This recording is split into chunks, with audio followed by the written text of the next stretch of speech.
Bismillahirrahmanirrahim. Assalamualaikum warahmatullahi wabarakatuh. Waalaikumsalam. Selamat sore teman-teman sekalian. Hari ini hari Minggu tanggal 29 Maret 2020. Ada beberapa hal yang ingin kita sampaikan. Yang pertama, jumlah kasus PDP di Provinsi Riau itu sampai hari ini total ada 97 kasus 97 kasus PDP di seluruh Provinsi Riau. Kemudian yang sudah pulang 25 orang.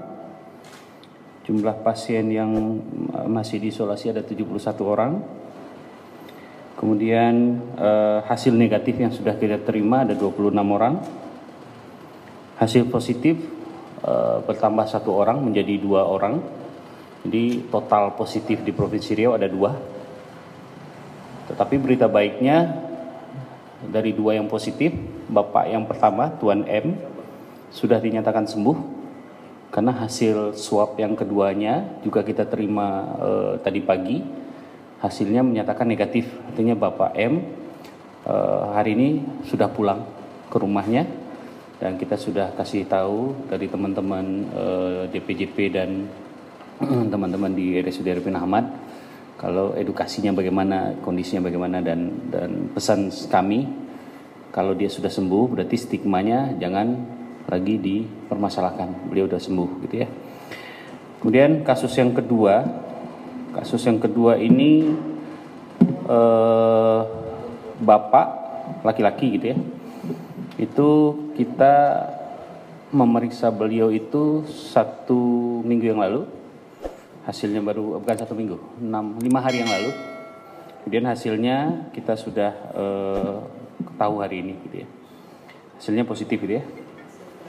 Nah,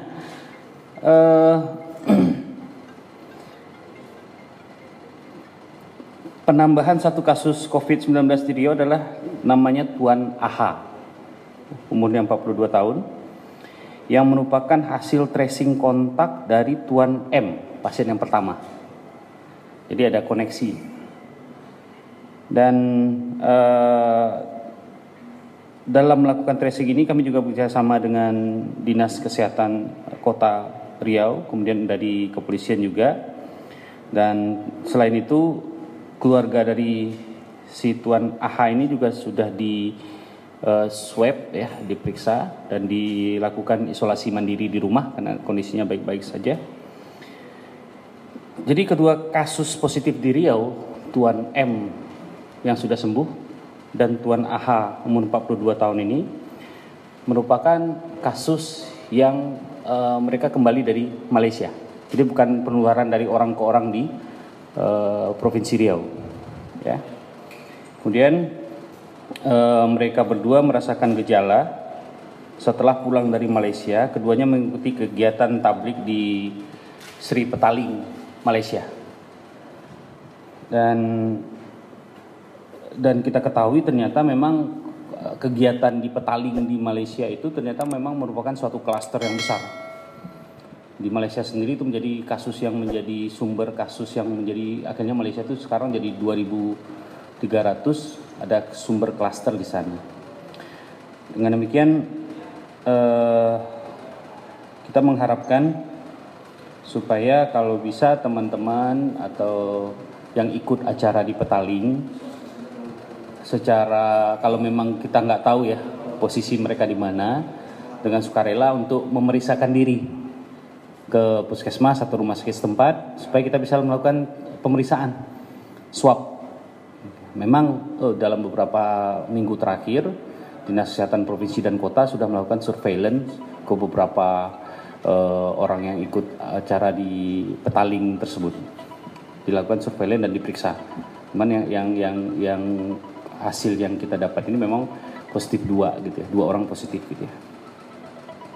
Kemudian ada beberapa hal yang juga kami jelaskan. Ada beberapa pertanyaan, kenapa ODP di Provinsi Riau ini tinggi sekali, ribuan gitu ya, dibandingkan provinsi yang lain. Nah, penambahan ODP kita ini terkait dengan kepulangan TKI.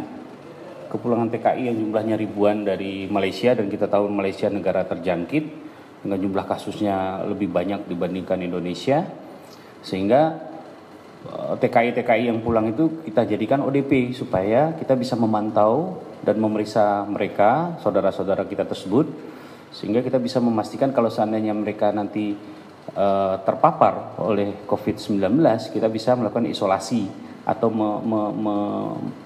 memberikan arahan bagaimana mengisolasi diri sendiri. Ya.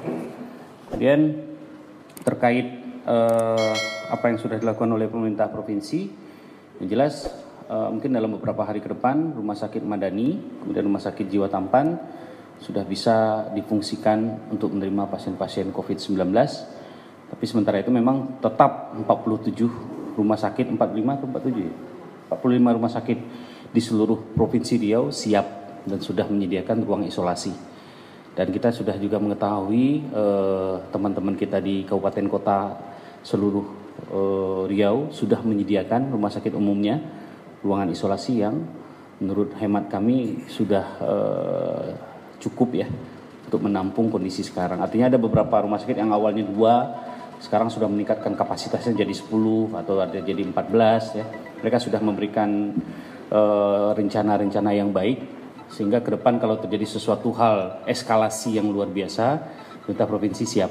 Artinya hal-hal seperti ini sebenarnya dari beberapa minggu yang lalu kita sudah lakukan bersama-sama dengan Dinas Kesehatan dan RSUD Arifin Ahmad. Kita juga mensupervisi beberapa rumah sakit yang akan dijadikan rujukan kita seandainya terjadi eskalasi yang meningkat dari kasus COVID-19 di Provinsi Riau. Yang terakhir dari saya, pada para masyarakat tetap tenang. Yang paling penting lakukan pembatasan sosial dan pembatasan fisik atau physical dan social distancing. Ini harus dipatuhi dengan baik. Kita berharap jangan nambah lagi. Kalau bisa tetap 2. Tapi bukan 2 artinya semu gitu ya. Kita tetap harus memastikan kita memeriksa semua orang, PDP kita rawat. Tetapi ini bisa kita jaga dengan bagaimana teman-teman dan masyarakat melakukan social distancing yang baik, pembatasan fisik dan sosial yang jangan lagi berkumpul kalau memang tidak diperlukan. Himbauan dari MUI juga jelas menyatakan untuk sholat itu di rumah saja. Sholat Jumat pun diganti dengan sholat zuhur, karena memang kalau dengan kondisi wabah seperti ini memang sebaiknya kita tidak melakukan kegiatan-kegiatan yang bersifat mengumpulkan orang banyak.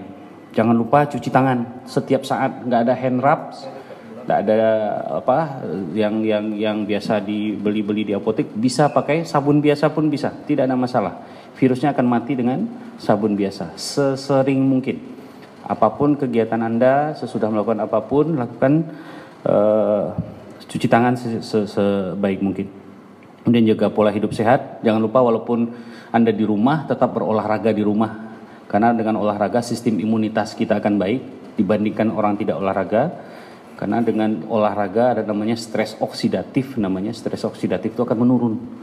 Kalau stres oksidatif menurun, endorfinnya membaik, daya tahan kita akan sangat baik. Tapi kalau kita cuma tidur, diam, duduk di rumah itu nggak ada kegiatan, itu juga tidak dianjurkan. Minimal sekali 20 menit lakukan kegiatan aerobik yang ringan, jalan sekeliling rumah, atau kalau ada sepeda statis silakan, atau kegiatan-kegiatan yang bersifat mengeluarkan energi yang banyak gitu ya. Kemudian makan yang teratur, kemudian yang paling penting juga tetap berdoa. Insya Allah kita akan bisa melewati semua ini dengan baik, dengan kerjasama, tidak saling menyalahkan, saling ke depan, saling bahu-membahu. Apa yang bisa kita lakukan minimal. Yang kalau paling gampang Anda lakukan, Anda jangan keluar rumah. Itu sudah sangat membantu. Dukung kami petugas kesehatan, garda terdepan, lini terdepan. Jangan kasih stigma, hargai. Kemudian berikan motivasi dan dorongan kepada teman-teman perawat kita yang setiap hari 24 jam di ruang isolasi. Dokter-dokter, petugas gizi, cleaning service, security yang menjaga semua ruang isolasi di Provinsi Riau. Bukan cuma di RSUD, semua rumah sakit swasta pun juga melakukan hal yang sama. Kita juga berterima kasih kepada mereka dan semoga kita selalu sehat insyaallah kita bersama bisa melewati ini. Dan jangan lupa kita selalu berdoa, kita dijauhkan dari wabah ini. Hanya Allah yang bisa menolong kita. Demikian dari saya. Bila taufik hidayah. Assalamualaikum warahmatullahi wabarakatuh.